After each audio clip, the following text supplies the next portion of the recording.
Hello and welcome to Analytical Instrumentation. Myself Bhumika Sharma. Today we will learn about Fourier transform infrared spectroscopy. In the previous class, I have discussed about the dispersive infrared spectrometer.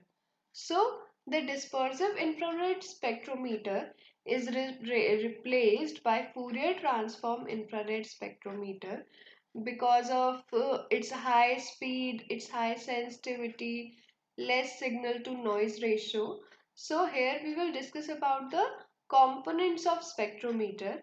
In dispersive spectrometer, the three basic components were radiation source, monochromator and detector. In FTIR, the monochromator is replaced by interferometer.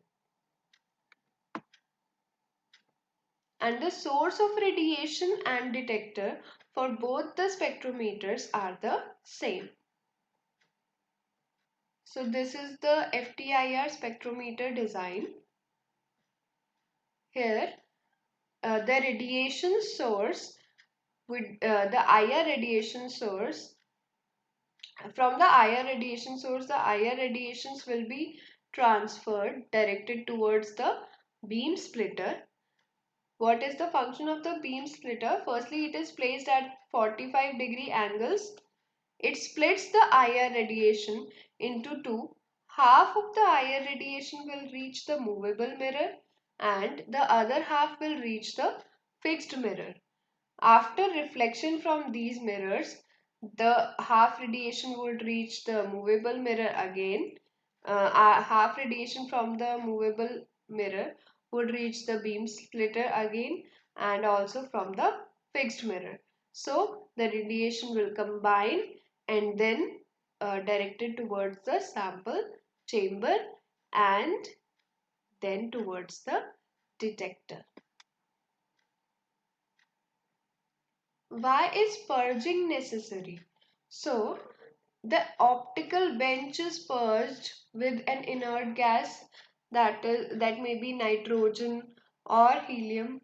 So, why is this necessary? Because due to the presence of carbon dioxide and water in the environment, it will enter the optical bench and irregular peaks at 3600 and 1600 will be because of water, and carbon dioxide peaks are present at 2360 and 667.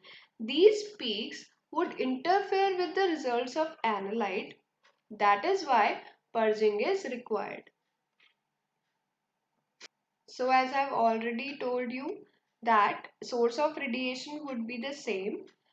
About the interferometer, the most commonly used interferometer is Michelson interferometer, and there are three active components of this interferometer, that is moving mirror, fixed mirror and a beam splitter. So a beam splitter is a reflective device and it is made up of a thin film of germanium coated on flat KBR substrate. This is a typical schematic representation of Michelson interferometer. I have already explained the functioning of this interferometer. The thing is, movable mirrors. Say, suppose the first position of the movable mirror is this, and the second position would be this. So the distance between these two will be known as optical distance. So if the optical path difference or the optical path density is an integer, the interference would be constructive interference, and if the optical path density is half of the integer, the interference would be the destructive one. So what is Fourier transform? Basically, the interferogram that is the time domain spectrum. That is, the spectrum is shown between intensity versus time. So through a mathematical equation, that is Fourier transform, this time domain spectrum is changed or converted into the frequency domain spectrum. Intensity versus frequency. I have already discussed about the relationship between the intensity versus frequency. They are directly proportional to each other. So to reduce the complexity of the spectrum, first the interferogram will be converted from the mathematical equation, that is Fourier transform, to the FTIR spectra, that is intensity versus frequency or frequency domain spectrum.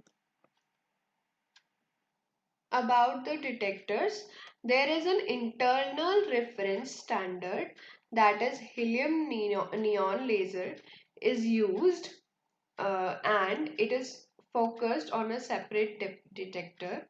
Another detector is DTGS detector. It is a pyroelectric detector and delivers rapid response. Other type of detectors are MCT detector, that depends on the quantum nature of radiation, and these have to be maintained at liquid nitrogen 77 degree Kelvin. Another detector types include photon detectors.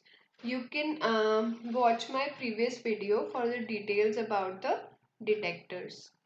The advantages of FTIR over dispersive infrared spectrometer includes Felgate's advantage, in which all the IR frequencies are measured simultaneously.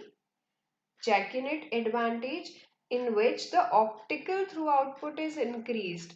There is no loss of the IR radiation because of the presence of slits or various mirrors. Another advantage includes corner advantage, in which internal laser reference, that is helium neon laser, is used for calibration. Also, the mechanical design is simpler of FTIR, and it is also compact. It also eliminates the stray light and has a powerful data station. Multiple tasks are performed simultaneously, that are Fourier transformation, interactive spectral subtraction, baseline correction, smoothing, integration, and library searching. These are the references. Thank you.